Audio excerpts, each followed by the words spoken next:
Good evening, folks. It is the 10th of November, 2021, the birthday of the Corps. Happy birthday, Marines.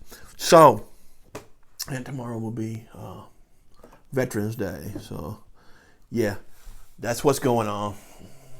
So, yeah, I ain't working for the next couple of days. So, we're looking at Revolt on Antares. This is a TSR mini game, 2 to 4 players. And what year is it from? You know, from the 80s and sometime. See if I can find a copyright. This is 1981. Wow. It was later than that when I purchased it, but anyhow, much later than that when I purchased this one. But when I first ran across Revolt on Antares, I'll never forget. I was in a hobby shop that was in South Antares, a shopping center,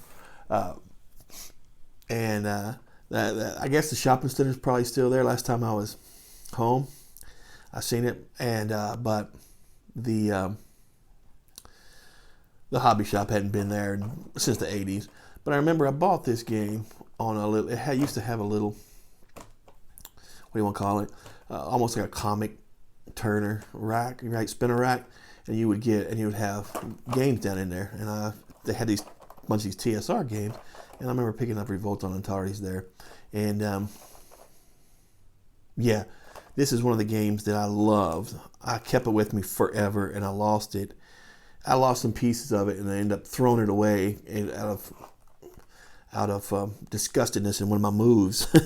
So, but this game, you know, I remember playing this in a chess club in school, right? Me and a guy named Thomas, and we would even show up to school early in the cafeteria at breakfast. We'd play this sometime. This was one of my favorite games. I'm not sure how it holds up now, but we're going to look at it. We'll read the blurb in the back. Antares 9 boils with unrest and intrigue.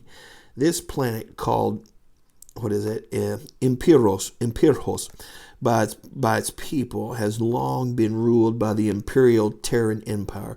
Although local power is held by 7 large family clans from the 7 houses of Emiros. What's that? Al importante. All important matters are decided by the empire. Now, however, the people of Imperos wants more freedom, and plots are being laid to rise up and throw off the Terran rule. The Revolt on Antares minigame has 3 different scenarios. All right, we can look at that in a minute. But yeah, this is it was designed by Tom Moldvay. Right? I'm not sure if he designed anything else or not. I don't really remember the name, but this is the game.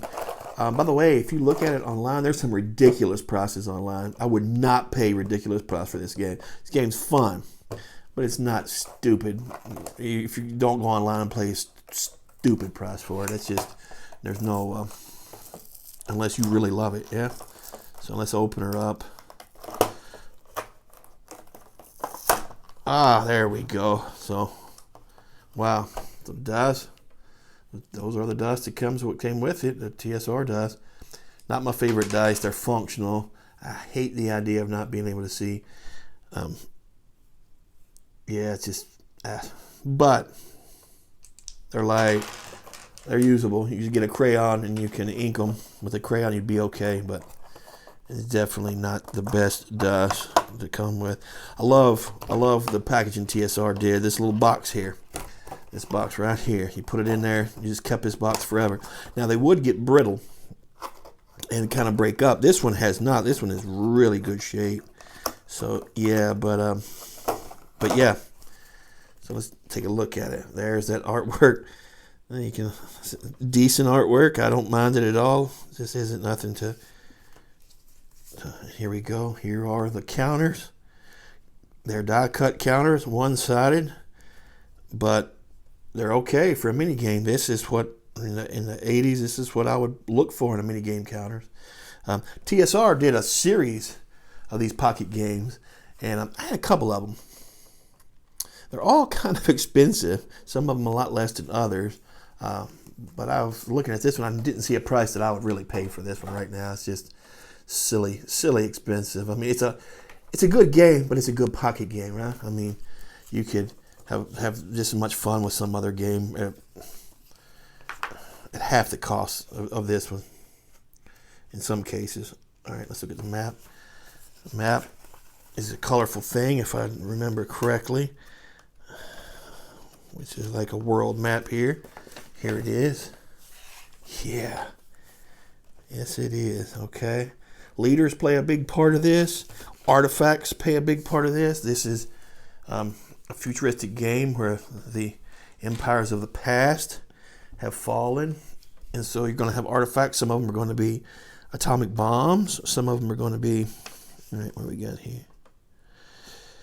Houses. These are your houses. I'll tell you what kind of a nerd I was back in the day.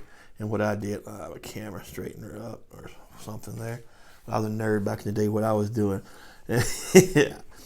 You know, I might be able to find, my mom kept some of that stuff. I'll be able to find it in a box. I hope not, because that's embarrassing. But I remember I had a binder that I was writing backstories of these houses, because I didn't know I didn't know of any backstory that this game had, but I would make it up in my head and make up the backstories, and I was writing them down in a binder, and I was just gosh, think about how credible that nerdy that was, but I thought that was the coolest thing. I needed a backstory.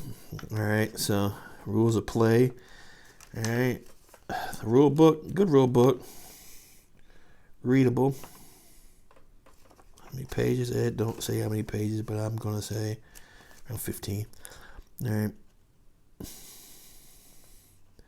How to win. At the end of 10 turns, the player who generated the greatest number of victory points wins the game. Victory points are given for economic symbols and what is that? And fortresses owned at the end of the game. Okay. Each hex containing an economic symbol counts as 1 victory point. Each fortress counts as 3 victory points. Okay, cool. So taking a fortress, sequence. Here's the play sequence, right? Rebel player moves. Rebel player combat, including leader. You have the leaders who have special things, right? Like artifacts. That's the cool part. The cool part is the leaders and the artifacts. Terran player moves. Terran player combat. Rebel player, and wait a minute. Rebel player moves. Rebel player combat. Terran player moves. Terran player combat.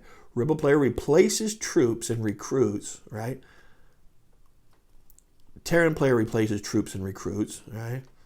Rebel player chooses ally from the remaining neutral houses.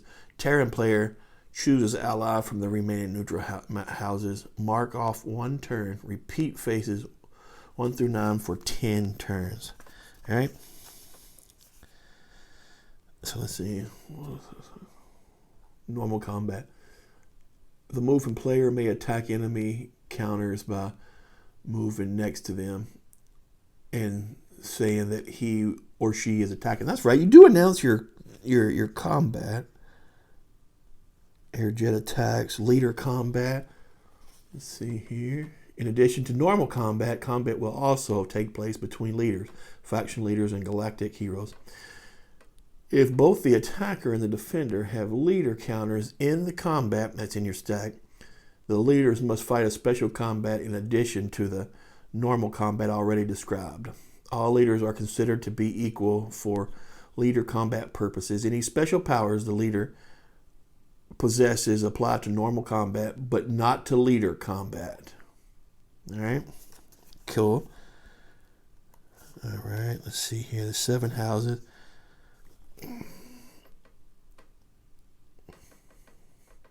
Orsina, House Mackenzie, House Kenrabe, House Fitzgerald, House Sensidia actually, House Braganza, and House of Diston. Wow. Yep.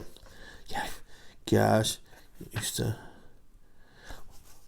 write backstories for all of them. I mean, yeah, man. Yeah, that's what kind of dork I was. You already know.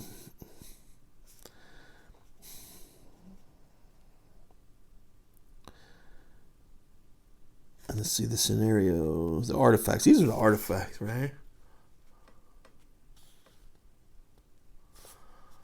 The energy drainer, the field generator, the sonic, you put the UFO. Ah, that's cool. Forgot about that. It is an alien flying craft which acts as a 510 air jet. Okay.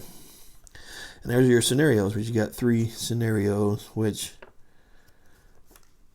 I don't remember playing any.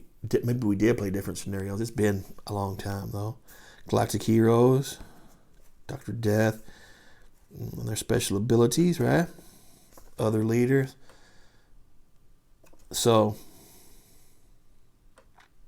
yeah, that's it. This is it. You can whoop up on each other. There's a lot of it's a lot of factions in a small map, so a lot of combat takes place.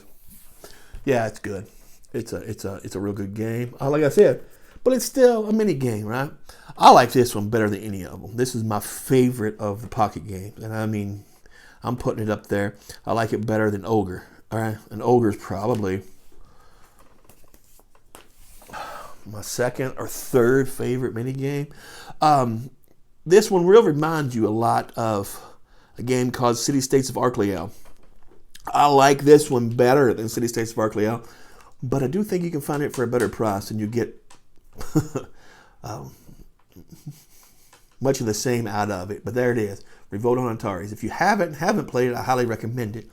If you don't have it and you can get it at a good price, it's good.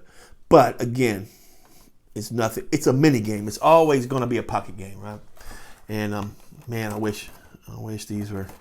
Wish TSR was I wish somebody would reproduce these old TSR games.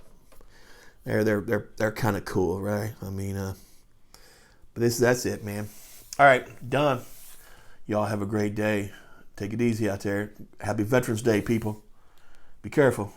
See you later. Bye-bye.